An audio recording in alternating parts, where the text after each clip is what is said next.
The purpose of this video is to provide you ideas on how you can procure vital resources while keeping yourself safe in a post-grid down urban environment. Let's get to it.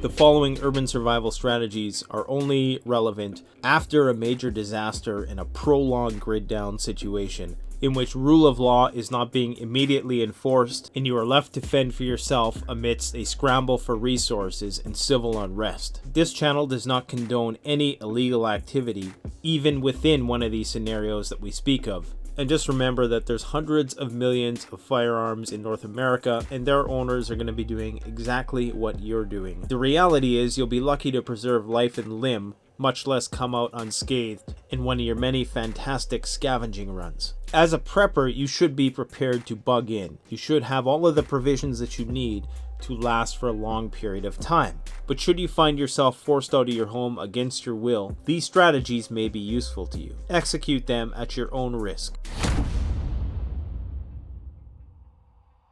If you find yourself in an evacuated city and in need of gasoline in one of these situations, after the gas station fuel tanks have been fully depleted and all of the cars in the city are siphoned bone dry, you may have some luck at your local airport where hundreds of people likely took flights to other destinations and left their vehicles there. And because airports tend to be at the perimeter of city limits and are usually segregated from the inner city, it's likely you'll find a good stash of gasoline here. Next is scavenging for seeds. In the mad dash to clear out the retail outlets of their supplies, most people are going to overlook one of the most important things in a long-term grid down situation, and that is the ability to grow your own food. If you are unfortunate enough to find yourself in a scavenging situation, stock up on seeds while everybody else is stocking up on high fructose corn syrup. But if you do find yourself in a novel situation where there is still food on the shelves to scavenge and nobody to ring your order through at the checkout line, make sure you're getting foods which are calorie dense and go to the aisle where they keep the supplements like multivitamins and minerals and stock up. While the majority of people are going to be making a run on the commercial sectors because that's what they're trained to do, that is grocery stores, convenience stores, big box stores, hunting stores, you need to be thinking about the big picture. When everybody's going commercial, you need to go industrial. Most things before making it to the retail sector are rooted through an industrial sector, be it a consolidated food warehouse, a variety of specialty and outdoor repair stores, even a major courier company that accepts and receives parcels. If you do, heaven forbid, have to loot, those are the places that you want to do it. But just bear in mind that the government, military, or law enforcement is probably going to get there first because they realize that there's a lot more resources to procure there than there are in the grocery stores. Another place that a lot of people won't think to scavenge are trains and supply vehicles. If you do find yourself in the silly situation of having to scavenge through the city or even just travel through a city after collapse, having a slingshot and a pair of binoculars can be a useful combination to aid in your scouting activities. A slingshot is nearly completely quiet, and you can use it to shoot rocks down uncharted streets and smash windows or ping your ammunition off of things which are going to give off a loud noise, and hopefully signal anybody who's in earshot, attracting them to that place. These sounds may cause people to get curious and reveal themselves, thereby sparing you a surprise and a potential conflict. In the same way, you can use bait to pull people out. Using decoys is an excellent tactic. Simply placing an item that is to be desired, say like an empty gas can or something like that, this can have the effect of drawing people out of the woodwork and gives you more control over the situation.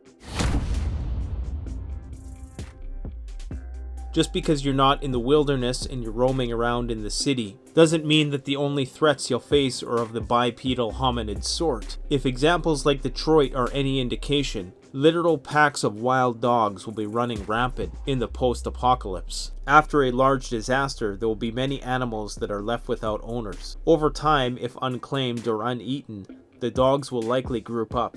And if we are talking about a situation in which there are corpses lying around, a dog can only get so hungry before its natural instinct will be to eat that corpse. It may be safe to err on the side of caution and theorize that these dogs then may pose a threat to humans. Just remember that humans are not going to be the only threat after collapse. If you do live in a city, meeting your power needs with solar power has a lot of great benefits. However, in an SHTF situation, if you're the only one in your neighborhood with solar panels on the roof, everybody is going to be flocking to your house, hopefully just looking for a place to recharge their now useless cell phones, but they'll probably presume you have a lot more. If you have a flat roof, you can put your panels up there and they won't be noticed from the street. If not, you should put them on the ground level, out of visible range of passerbys, using a fence or natural vegetation to conceal them. In the same way, using signage and cryptic messaging can really throw people off. Imagine yourself walking through a city which was ravaged by civil unrest, and you come across a street that has a sign leading into it that says, "Looters will be sniped." Would you go down that street? Probably not. Even if a person doesn't have a sniper rifle, most people will not risk going down that street, especially using the buzzword sniped, because that creates a huge element of uncertainty and will be much more terrifying than a sign saying looters may be shot, because the implication with the word sniped is that you won't get a chance to state your case. It would be shoot first, ask questions later, as opposed to the word shot, which seemed to would have the potential to allow for more interaction between the two parties. But just remember that this deception works both ways. That damsel in distress who's luring you in begging for your assistance may well be the last fake damsel in distress you ever see. Always have a rendezvous point planned in advance. Whether it's before the collapse and it's a place that you could meet should you or members of your group not be able to return to your home base, or a temporary rendezvous point if you are taken off course while on a scavenging mission. It's important to always have a plan B and always think a few steps ahead, should things not go as planned.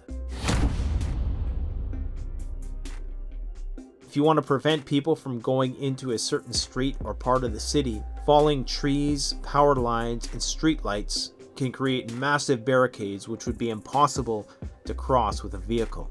There's many different ways you can create barricades in a post-collapse environment. However, none of these are as fast as simply falling a tree onto a street. For this task, you will of course need a big saw, and you wouldn't want it to be a chainsaw because they're very loud and will attract attention.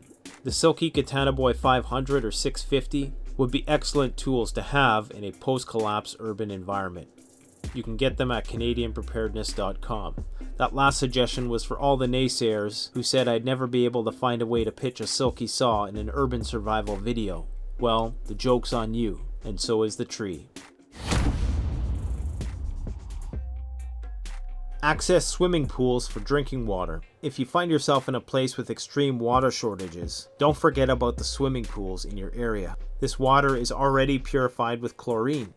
In the early phases of collapse, this will be a prime reservoir for potable water.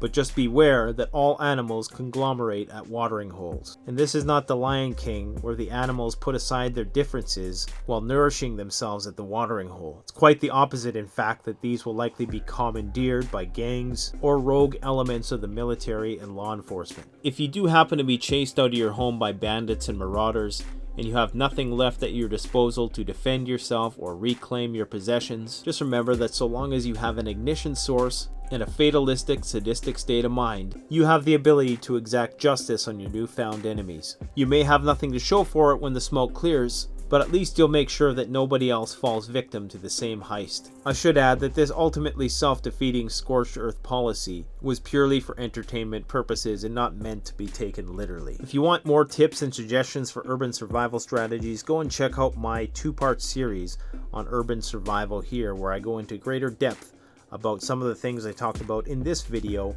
and many other tips and tactics. Thanks for watching. Canadian Prepper out.